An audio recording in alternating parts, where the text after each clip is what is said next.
திராவிட முன்னேற்ற கழகத்தின் சார்பாக ஒரு மாநாடு நடத்தணும். நம்ம மதுரையில நடத்தணுமா இல்லையா? வீர வரலாற்றின் பொண்ணு எழுச்சி மாநாடு. எவ்வளவு லட்சக்கணக்கான தொண்டர்கள் கூடினார். மிகப்பெரிய எழுச்சியான மாநாடு. அண்ணனுடைய உரையை கேட்கறதுக்கு 8 மணி நேரம் காத்திருக்கிறார். தொண்டர் கட்டுப்பாடாக இருந்தாங்களா இல்லையா? எங்கேயும் எந்திரிக்கவே இல்லை. சுட்டரிக்கு வெயில். அன்னைக்கு வெயில் வந்து பாத்தீங்கன்னா கூடுதலாக வெயில். அன்னைக்கு பாத்தீங்கன்னா வெப்பநிலை கூடி போச்சு. அந்த வெயிலையும் உட்கார்ந்தவங்க எந்திரிக்கவே இல்லை. இதான் கடமை, கண்ணியம், கட்டுப்பாடு என்று பேரறிஞர் பிறந்த அண்ணா அவர்கள் சொல்வார்கள். அவர் சொன்னதுக்கு மாறியே எடப்பாடியாருடைய படைகள் அன்றைக்கு கட்டுப்பாடோடு இருந்தது. அன்றைக்கு கட்டுப்பாடோடு அந்த மாநாடு பாத்தீங்கன்னா லட்சக்கணக்கில் வந்துகிட்டு இருந்தாங்க. பாத்தீங்கன்னா இங்கிட்டு இதுல இருந்து ஒத்தக்கடையில இருந்து வண்டியை நிப்பாட்டினாங்க. இந்த மாநாட்டுக்கு வரக்கூடாது, ஏன்னா வந்தா நெரிசல் ஆயிரும் அப்படின்னு. அங்கிட்டு பாத்தீங்கன்னா திண்டுக்கல் வரைக்கும் வண்டி நிற்கும், இங்கிட்டு கோயில்பட்டி வரைக்கும் வண்டி நிற்கும். இப்படி எங்க பார்த்தாலும் வண்டி வாகனங்கள் வர முடியாமல் நடந்து 10 கிலோமீட்டர் நடந்து வந்தாங்க. இப்ப இவங்க மாநாடு நடத்துறாங்க. உரிமை மீட்பு மாநாடு. என்ன மாநாடு? என்ன மாநாடுமா? உரிமை மீட்பு மாநாடு, இளைஞர் அணி மாநாடு. அந்த இளைஞரணி மாநாட்டில் என்ன உதயநிதி பேசும்போது அவன் எப்படிப்பட்ட ஆளுகள் என்பதற்கு, திமுக எப்படிப்பட்ட கட்சி என்பதற்கு ஒரு சான்று. அவன் உதயநிதி பேசிக்கிட்டு ரம்மி விளையாண்டுகிட்டு இருக்காங்க, சீட்டு விளையாண்டுகிட்டு இருக்காங்க. உதயநிதி பேசும்போது சீட்டு விளையாண்டாங்க. டிவில வந்துச்சா இல்லையா? வந்து நீங்க பாத்தீங்களாமா? நீங்க பார்த்திருப்பீங்க. டிவி ரம்மி விளையாண்டுட்டு இருக்காங்க. இப்படி பார்த்துட்டு படுத்துக்கிட்டு பாக்குறாங்க. அதை காட்டிலும் நம்ம முதலமைச்சர் மு.க. ஸ்டாலின் பேசும்போது சேர பார்த்துட்டு பேசுறாரு. சேர பார்த்துட்டு பேசுறாரு. கண்ணியமிக்க கூட்டம் லட்சக்கணக்காக கூடியிருக்கீங்க அப்படின்ற. அங்க பார்த்தா போதை அடிச்சுக்கிட்டு இருக்காங்க. கண்ணியமிக்க கூட்டம்டா தண்ணி அடிச்சுக்கிட்டு இருக்கான். அது கண்ணியமிக்க கூட்டமா? ரம் அடிச்சுக்கிட்டு இருக்கான். அதை எல்லா ஊடகங்களையும் போடுறாங்க. எங்க பார்த்தாலும் சரி சேரிமயமா தான் இருக்கு. அது மட்டுமல்ல, இன்னைக்கு இந்த ஆட்சி வந்ததுல இருந்து பார்த்தா மக்களுக்கு எங்கு பார்த்தா வழிப்பறி கொள்ளை. எங்க பார்த்தாலும் கஞ்சாவை ஒரு காவல் நிலையத்தில் வச்சிருக்காங்க. கஞ்சாவை இந்த மாதிரி கஞ்சா வித்தான் அப்படின்னு சொல்லி 30 கிலோ கஞ்சா கொண்டாந்து வச்சிருக்காங்க. கஞ்சா வித்ததை 19 கிலோ கடிச்சு தண்டிச்சுன்னு சொல்றாங்க. நீதிமன்றத்தில் காவல்துறை அதிகாரி சொல்றாரு. ஒரு மாசத்துல 19 கிலோ கஞ்சாவை எலி கடிச்சு தின்னுச்சுன்னு சொன்னா அந்த நீதிபதி என்ன செஞ்சாரு பாத்தீங்கன்னா, உடனே அந்த கேஸ தள்ளுபடி பண்ணிட்டாரு. அவன் பிடிச்சவங்களை வெளியேறப்படா அப்படின்ட்டு. இந்த ஆட்சி எப்படிப்பட்ட ஆட்சி என்பது, ஓசி பிரியாணி பெண்கள் நடத்துற அழகு நிலையத்தில் போய் மாதம் மாமூல் கேட்டு அடிச்சு உதைச்சது. இப்ப நடந்த 2 உங்களுக்கு தெரியும். நம்ம காலத்துல வறட்சி ஏற்பட்டது, மிகப்பெரிய வறட்சி தெரியும்ல உங்களுக்கு. மிகப்பெரிய வறட்சி ஏற்பட்டது. அந்த வறட்சிக்கு நம்ம வறட்சியை போக்குவதற்கு நடவடிக்கை எடுக்கணும். எடப்பாடியார் நடந்த 3 புயல் வந்துச்சு. கஜா புயல் வந்தது. அந்த கஜா புயல பாதிச்சவங்களுடைய சூழலே தெரியாத அளவுக்கு நம்ம எடப்பாடியார் உடனடியாக, அவர் ஒரு விவசாயினால உடனடியாக களத்துக்கு வந்து எங்களை மாதிரி ஆளுகள்லாம் முத நாளே அனுப்பிச்சு விட்டார். முத நாளே அனுப்பி அந்த மக்களுக்கு என்னென்ன உதவிகளோ, நீங்க அந்த புயல் வர்றது காலையில நீங்க உதவி புரியணும் அப்படின்னு சொன்னாங்க. நாங்க போயிட்ட முத நாள் 8 மணி வரைக்கும் ஒன்னும் தெரியல. என்னன்னு நிதர்சனமா இருக்கு. எந்த அறிகுறியும் இல்ல புயலுக்கான. 9 மணிக்கு பிறகு பாத்தீங்கன்னா லட்சக்கணக்கான பயங்கரமான காத்து, மழை. பாத்தீங்கன்னா லட்சக்கணக்கான மின்கம்பங்கள் விழுந்தது. அத ஒரு மழை வந்தது, உங்களுக்கு தெரியல. மழை வந்தது. அது வரைக்கும் என்ன சொன்னாங்க? முதல் நாள் வரைக்கும் அமைச்சர்கள் ஒரு சொட்டு நீர் கூட, ஒரு தண்ணி கூட நிக்காது, வடிகால் அமைச்சிருக்கோம், போயிடும் அப்படின்னாங்க. இதனால் மக்கள் என்ன நினைச்சாங்க? சரி, இந்த அரசாங்கம் நல்ல நடவடிக்கை எடுத்திருக்கு, எனவே இந்த அரசாங்கம் நமக்கு எந்தவித பாதிப்பு வராதுன்னு சொல்லி அவங்க அசால்ட்டாக அவங்க என்ன செஞ்சிட்டாங்க? அதுல இருந்து நம்ம முன்னெச்சரிக்கை நடவடிக்கை எடுக்காதனால, அவங்களும் நடவடிக்கை எடுக்காதனால இந்த அதிகாரிகளும் வரல. அதிகாரிகளாச்சும் வந்து இந்த மாதிரி மழை வருது. இப்ப என்னன்னா வானில மையம் நமக்கு ஒண்ணு சொல்லிடுது. இப்ப எல்லாம் வானில மையம் துல்லியமாக அறிவிக்கிறாங்க. எந்த மாவட்டத்தில் என்னைக்கு மழை வரும், எவ்வளவு மழை வரும், அது ஆரஞ்சியா, அது கிரீனா, ரெட்டா அப்படின்னு அவங்க அலர்ட் கொடுக்கிறாங்க. அந்த இதை சொன்ன பிறகு அப்படி சொல்லி கூட இந்த அரசு விழித்துக் கொள்ளாதனால, அரசு ஊழியர்கள் விழித்துக் கொள்ளாத மக்கள் துன்பப்பட்டார்கள். சென்னை மக்கள் 3 மாவட்ட மக்களும் சென்னையை சுற்றி இருக்கிற திருவள்ளுவர், செங்கல்பட்டு மாவட்டங்கள் எல்லாம் ஏகப்பட்ட கஷ்டப்பட்டாங்க. அதான் பொருள்லாம் எடுக்க முடியல. லாரி, காரு எல்லாம் தண்ணியில அடிச்சுட்டு போச்சு. பாத்தீங்களா? பாத்துருக்கீங்க. காரை பார்த்தா வெள்ளம் எடுத்துட்டு போகுது. இதெல்லாம் நான் புதுசா நாம பார்த்தது. காரணம் அவங்க என்னன்னா, மக்கள் என்ன நினைச்சாங்க, இந்த அரசாங்கம் நம்ம காப்பாற்று. அந்த தலைமைநிலை செயலாளர் என்ன சொல்றாரு, எங்கனால போக முடியல, 3 நாள் கழிச்சுதான் போனோம்ன்ற. ஆனா அரசு துறை என்ன செய்யணும், இந்த மாதிரி புயல் வருதுன்னு சொன்னாலே முன்னெச்சரிக்கை நடவடிக்கையாக அங்கே அதிகாரிகள் இருக்கணும், அமைச்சர் முன்கூட்டியே போயிருக்கணும். எப்படி எடப்பாடியார் செஞ்சாரோ அது மாதிரி இவங்க செஞ்சிருக்கா இல்லையா? செஞ்சாங்களா? அதுலயும் செய்யல.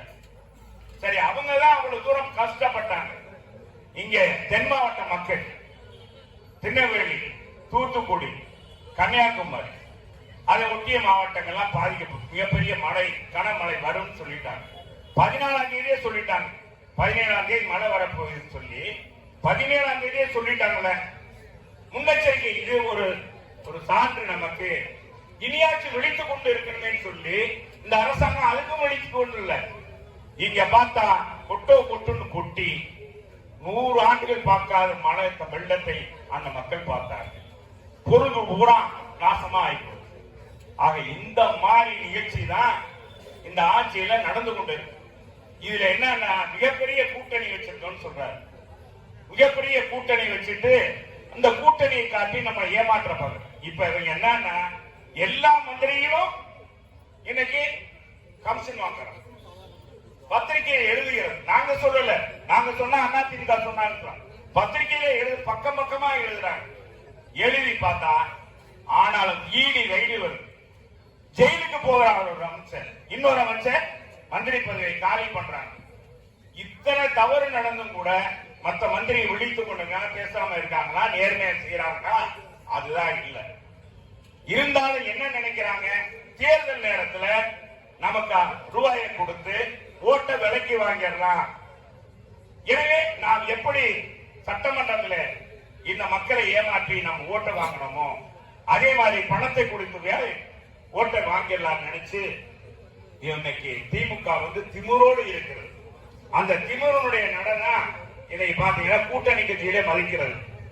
இன்னைக்கு பாத்தீங்கன்னா ஒரு வீட்டுல வேலை பார்க்கணும். அந்த 3 முறை சட்டமன்ற உறுப்பினர். ஸ்டாலினுடைய அப்பா பேர் கருணாநிதி பேரை வச்சிருக்காரு. அவர் வீட்டுல ஒரு பட்டியலினத்து பெண், 17 வயசு பொண், அந்த பெண்ணை போய் வேலைக்கு சென்று குத்தடிமை மாதிரி சூடு வைக்கிறது, வாயை கட்டுறது, கையை கட்டி வைக்கிறது. அந்த பொண்ணு வெளியே காமிக்கும், சூடு வைத்திருக்காங்க, என்னை வெளியே விடல, 7 மாதம் என்னை அடைத்து வைத்திருந்தாங்க, நான் சாப்பிட முடியாது, எனக்கு தட்டுல போட மாட்டாங்க, வெளியே உட்கார்ந்து இருக்கணும், வேற ஏதாச்சும் ஒரு பிளேட்ல கொடுத்து எனக்கு கொடுப்பாங்க, உனக்கு என்ன இந்த சாப்பாடு தேவைன்னு அவங்க மருமக வையும், அந்த சூடு வைப்பாரு. இப்படி 7 மாதம் புத்தடமையா வச்சிருக்கல ஒரு பொண்ணு பேட்டி கொடுத்தது. கூட்டணி கட்சி கண்டிக்கணுமா இல்லையா? தான் திருமாவளவனாச்சும் கண்டிக்கணுமா இல்லையா? சரி, கம்யூனிஸ்டுக்காரங்க குரல் கொடுக்கிறாங்களே, நாளை தினம் இந்த நாட்டுக்கு நாங்க கூட்டணியில இருக்கிறோம்ன்றாங்களே, கம்யூனிஸ்டுக்காரன் தொழிலாளர் தோழருடைய நாங்க நம்பிக்கைக்குரியவர் சொல்றீங்களே, நீங்க யாராச்சும் அதை பேசுறாங்களா? இந்த அமைச்சர் உள்ள போயிருக்காங்க, அதை கண்டிச்சு எந்த கூட்டணி கட்சிக்காரமா பேசுறாங்களா? கொத்தடிமை மாதிரி இருக்கிறாங்க. இங்க பாருங்க, இதுல காங்கிரஸ் கட்சி மிகப்பெரிய கூட்டணி. காங்கிரஸ் கட்சி தான் இப்ப அந்த திமுக கூட்டணி. அந்த கட்சிய துரைமுருகன் அவருடைய திமுகவுடைய பொதுச் செயலாளர் ஸ்டாலினுக்கு அடுத்து இருக்கிறார். ஸ்டாலினுக்கு அடுத்து இருக்கிற பொதுச் செயலாளர் திமுகவுடைய பொதுச் செயலாளர். அவரு என்ன சொல்றாரு பாருங்க. காங்கிரஸ் பத்தி கேட்கிறாங்க கூட்டணி.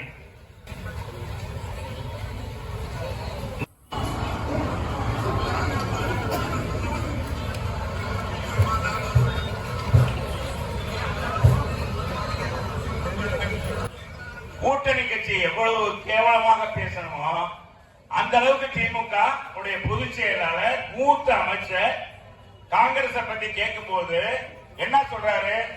அந்த கட்சி விலகினா விலகி போகுது, அந்த கட்சிக்கு ஓட்டே இல்லைன்ற. என்ன இந்த மாதிரி சொல்றவரு ஏன் அவரை சேர்த்தீங்க? நான் கேட்கிறேன். காங்கிரஸ்காரன் 100 ஆண்டு பழமையான கட்சி, நூற்றாண்டு விழா கண்ட கட்சி.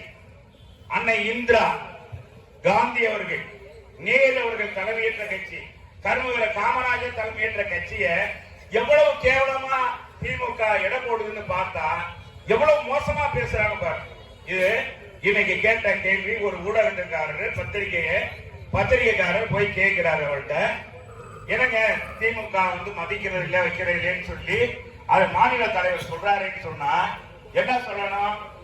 அப்படியாங்க அவங்க நாங்க பேசுவோம், அந்த மாதிரி எனக்கு தெரியல அப்படின்னு பொறுப்பா சொல்லணுமா? என்னமா ஒரு பொறுப்பான அமைச்சர் சொல்லணுமா? என்ன ஸ்டாலினுக்கு அடுத்து 2வது இடத்துல இருக்கிறவர் தான் துரைமுருகன், திமுகவுடைய பொதுச் செயலாளர்.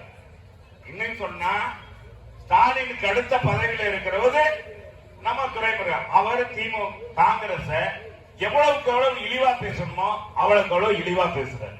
இத கேட்டுட்டோம் சோத்துல உப்பு போட்டு இருக்க சாப்பிடுற காங்கிரஸ்காரங்க யாராச்சும் அந்த கட்சி கூட்டணியில் இருப்பாங்களா? இருக்கலாமாமா? ஏமா சொல்லுங்கம்மா, இப்படி இருப்பாங்களாமா? அந்த கட்சிக்கு அந்த கூட்டணியில் இருக்கிறது எவ்வளவு மரியாதைன்றத தெரிஞ்சுக்கணும். அதுக்காக தான் கம்யூனிஸ்டுக்காரெல்லாம் வாய் திறக்க. கம்யூனிஸ்டுக்காரெல்லாம் நீங்க வாய் திறக்காம இருக்க காரணம் நம்மளையும் இதே மாதிரி ஏதாச்சும் பேசிடுவாங்கன்னு சொல்லிட்டு அவங்க கொடுக்கிற ஏதோ பணம் கொடுக்கறாங்க, சீட்டு கொடுப்பாங்க, காசை கொடுத்து ஆளுங்கட்சியா இருக்கும், எப்படியாச்சும் வெற்றி பெற்று 2-3 சீட்டு வாங்கிடலாம் நாடாளுமன்றத்தில். இவங்களுக்கு எல்லாம் சரியான ஒரு வேட்டை நீங்க வைக்கணும். வைப்பீங்களா? வைக்க மாட்டீங்களா? சரியான பதில். நம்மளை ஏமாற்றியவனை நாம் ஏமாற்றியாக வேண்டும். நம்ம உடைய பணத்தை இன்னைக்கு நம்முடைய வருவாயை திண்டு கொழுத்து போயிருக்கிற கட்சி. அது மட்டுமல்ல, மதுரையில ஒரு அமைச்சர் இருக்கார் தியாகராஜன் சொல்லி, நிதி அமைச்சரா இருக்கார். அவர் என்ன சொன்னாரு? 2 வருஷத்துல 30,000 கோடி. உதயநிதி ஸ்டாலினும் சபரிசன் யாருன்னா மு.க. ஸ்டாலினுடைய மருமகன். இவங்க அந்த பணத்தை எப்படி வெள்ளையாக்குறதுன்னு சொல்லி இன்னைக்கு தவிச்சுட்டு இருக்காங்க அப்படின்னு அவர் நண்பர்கிட்ட பேசுறாரு. 2 வருஷத்துல 30,000 கோடி. நம்ம தெருக்கோடியை தான் பார்க்கிறோம். நம்ம இன்னைக்கு ஓட்டு போட்ட மக்கள் தெருவில் நிக்கிறோம். எந்த ஒரு மழைக்கு கூட காப்பாற்ற முடியல மக்கள் இந்த அரசு. நம்ம எடப்பாடியார் தான் போய் முதல்ல இங்க பாதிக்கப்பட்ட மக்களுக்கெல்லாம், சென்னையில் இருக்க மக்களுக்கும் இங்கே இருக்கவங்களுக்கும் உதவி புரிந்தவர் யார் என்றால் முன்னாள் முதலமைச்சர், மக்களின் முதலமைச்சர், ஏழை பங்காளர், கொரோனா காலத்தில் அள்ளி அள்ளி கொடுத்த நம்முடைய அருமை என்ன நம்மளில் ஒருவர் நம்ம அண்ணன் எடப்பாடியார். இந்த பாலத்துக்கு எடப்பாடியார் தான் உதவி பண்ண 50,000 ரூபாய் 50 கோடி ரூபாய் கொடுத்தார். நான் தான் முயற்சி பண்ணேன். அப்போது நாம் ஆட்சியில் இருந்தா நேரம் பாலம் கட்டி முடிச்சிருப்போம். இவங்க என்ன கட்டவே இல்லை. அதில் ஆத்தூரத்துல பாருங்க, நீங்க நீண்டவா பாத்தீங்கன்னா வண்டிக்கு விரல்நூர்ல இருந்து நம்ம பெத்தானியாபுரம் வரைக்கும் இருபக்கம் விரைவு சாலை அமைத்திருக்கோம். 4 மேம்பாலம் அமைத்திருக்கோம். நம்ம காலத்துல 2 அர்த்தம். இவங்க நம்ம போட்ட உத்தரவு, நம்ம ஒதுக்கிய நிதியில இவங்க கட்டி இவங்க குருவிக்கார சாலையும் இப்ப ஓபனா படிக்கிற பாலையும் கட்டி திறந்திருக்காங்க. அது நம்ம கொண்டாந்தது. இந்த பாலத்துக்கு நம்ம தான் கோரிப்பாளையத்துக்கு நிதி ஒதுக்குறது நம்ம அண்ணன் எடப்பாடியார். ஆக இவங்க ஆட்சிக்கு வந்ததுல இருந்து மதுரைக்கு ஒண்ணுமே செய்யல. நிறையாத மாரியம்மன் தொப்ப குளத்தை நிறைத்து காட்டிய பெருமை அண்ணன் எடப்பாடியாருக்கு தான். 40 ஆண்டுகள் நிறையாது. இன்னைக்கு எப்படி தெப்பம் உற்சவம் நடந்துச்சு, எவ்வளவு அழகா 5 ஆண்டுகளாக தெப்பம் பாத்தீங்கன்னா உற்சவம் நடந்து முதல்ல அந்த தண்ணி பார்த்தா இன்னைக்கு நம்ம மதுரைக்கு ஒரு மெலிதா பொழுதுபோக்கு இடம் இருந்தா இன்னைக்கு மாரியம்மன் தெப்பக்குளம். மாரியம்மன் தெப்பக்குளத்துக்கு தான் போறாங்க. இதை நம்ம உருவாக்கணும். நம்ம காலத்துல தூய்மையான குடிநீர் போச்சு. ஆற்று நீர் அப்படியே கழிவு நீர்லாம் தடுக்கிறதுக்காக ஆனா எடப்பாடியார் ஏவி பிரிட்ஜ் அருகாமையில, பெரிய பாலத்துக்கு அருகாமையில ஒரு தடுப்பணை கட்டி அங்கிருந்து தண்ணீரை வண்டியூர் கால்வாயில பனையூர் கால்வாயில விட்டு பனையூர் கால்வாயில போகும்போது இந்த கழிவு நீரெல்லாம் கலக்கக்கூடாது 1 கோடி ரூபாய் ஒதுக்கி இந்த கழிவு நீரை கலக்காம வச்சிருந்தோம். இப்ப இந்த 3 வருஷத்துல கழிவு நீர் எல்லாம் கலக்க வச்சு இப்ப அன்னைக்கு போய் நாங்க போய் அந்த மாரியம்மன் தெப்பக்குளத்தை போய் பார்க்கும்போது பார்த்தா பச்சை பசேன்று பீச் இருக்கு. முன்னையெல்லாம் தூய்மையா இருக்கு தண்ணி. நம்ம 4 ஆண்டுகளை பார்த்தீங்கன்னா அந்த தண்ணி வந்து தெப்பக்குளத்துல சுத்தமான தண்ணி இருக்கு. இன்னைக்கு பார்த்தா சாக்கடை கலந்து வச்சு அதை கூட ஒழுங்கா மெயின்டைன் பண்ற. மதுரைக்கு ஏதாவது செஞ்சிருக்காங்களா? இங்க பாருங்க, அருகாமையில ஜல்லிக்கட்டு மைதானம் அமைச்சாங்க. ஜல்லிக்கட்டு மைதானம் தேவைதான். இத்தனை கோடியில தேவையா? கலைஞர் நூலகம் வச்ச 215 கோடி. மதுரைக்கு சல்லி பைசா நம்ம தாரையெல்லாம் தெருவுலாம் குண்டு குடியுமா இருக்கு.